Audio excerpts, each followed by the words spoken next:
নিউটাউনে খুন বাংলাদেশের এমপি, কলকাতা এসে নিখোঁজ আর তারপর খুন দোর্দণ্ড প্রতাপ এমপি আনোয়ারুল আজিম আনাস। এই নিয়ে জোর শোরগোল। এমপি খুনে বাংলাদেশে গ্রেফতার 3। এই খুনের ঘটনা তদন্ত করছে সিআইডি।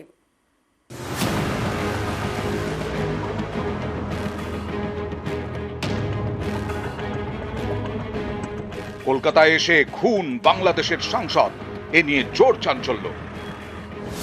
নিহত বাংলাদেশের এমপির নাম আনোয়ারুল আজিম আনার।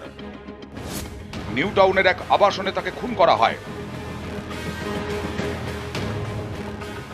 কলকাতার এক বাসায় তাকে পরিকল্পিতভাবে খুন করা হয়েছে। শেষ পর্যন্ত দেখতে চাই যে তারা কেন করেছে, কি জন্য করেছে। আমি বিচার চাই, আমি দেখতে চাই তারা যেন আমার সামনে তাদেরকে কুড়াল দিয়ে ফাঁসি দিয়ে মারা হয়েছে, আমি যেন দেখতে চাই। বাংলাদেশের এমপি খুনে প্রতি পদে রহস্য। গত 12ই মে চিকিৎসা করাতে কলকাতায় আসেন বাংলাদেশের শাসক দল আওয়ামী লীগের সাংসদ আনোয়ারুল আজম। সেদিন তিনি বাংলাদেশে তার স্ত্রী, মেয়ে এবং পিএর সঙ্গে ফোনে কথাও বলেন। পরের দিন অর্থাৎ 13ই মে দুপুর থেকে এমপির সঙ্গে তার পরিবারের যোগাযোগ নেই।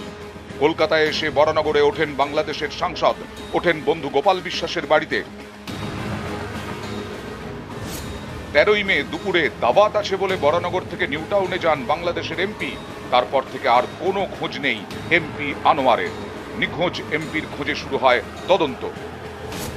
পুলিশ তদন্তে জানতে পারে বাংলাদেশের সাংসদকে খুন করা হয়েছে। বরানগর থেকে নিউটাউনে যাওয়ার পরেই খুন। এই খুনের মাস্টারমাইন্ড আখতারুজ্জামান, পেশায় হুন্ডি ব্যবসায়ী, মার্কিন নাগরিক। ঝিনাইদহর পাশে কোটচাঁদপুরের মেয়র সেলিমের ভাই। নিউটাউনে আবগারি দফতরের এক আধিকারিকের ফ্ল্যাট ভাড়া নেয় আখতারুজ্জামান। পুলিশের সন্দেহ এই ফ্ল্যাটেই বাংলাদেশের এমপি খুন। আখতারুজ্জামানের সঙ্গে আরো এক মহিলা এই খুনে জড়িত, শ্রীলাশ্রী মজুমদার। এরা দুজনেই নেপাল পালিয়েছে বলে পুলিশের সন্দেহ। 22 তারিখে একটা ইনপুট পাই কি হয়তো মার্ডার করে দেওয়া হয়েছে।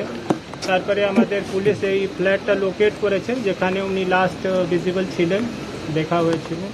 আর তারপরে থেকে কেস আমরা রেজিস্টার করছি আর কেসের তদন্ত সিআইডি নিচ্ছে। আখতারুজ্জামান উনি কি ভাড়া নিয়েছিলেন এখানে? উনি কি ইন্ডিয়ান? আখতারুজ্জামান उन्हीं कोई बॉडी रिकवर नहीं हुई है, हम लोग इन्वेस्टिगेशन कर रहे हैं। এই ঘটনায় বাংলাদেশ থেকে 3 অভিযুক্তকে গ্রেফতার করা হয়েছে। আমানুল্লাহ, ফয়সাল সাজিদ এবং মুস্তাফা ফকির। ইতিমধ্যেই তাদের যে তথ্য ভারতীয় পুলিশ আমাদেরকে দিয়েছিলেন, সেই তথ্য অনুযায়ী আমাদের পুলিশ, বাংলাদেশের পুলিশ, তাদের মধ্যে থেকে আমরা 3 জন অপরাধীকে আমাদের পুলিশ ধরেছেন এবং তাদের জিজ্ঞাসাবাদ চলছে, তদন্ত চলছে। খুনটা হয়েছে এইখানে।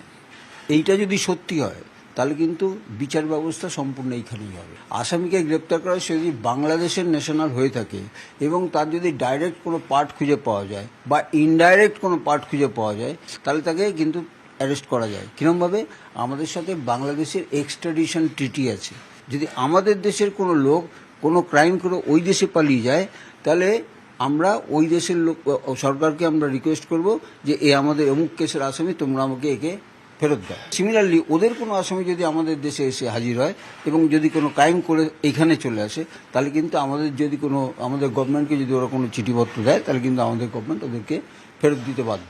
আমরা ওখানে গিয়ে অ্যারেস্ট করতে পারবো না, সেক্ষেত্রে ওদের হেল্প নিয়ে করতে হবে। কিন্তু এক্সট্রাডিশন ট্রিটি অনুযায়ী কিন্তু আমরা ওই আসামি পেতে পারবো। আনোয়ারুল আজিম বাংলাদেশে ঝিনাইদহ 4 আসনের আওয়ামী লীগের এমপি।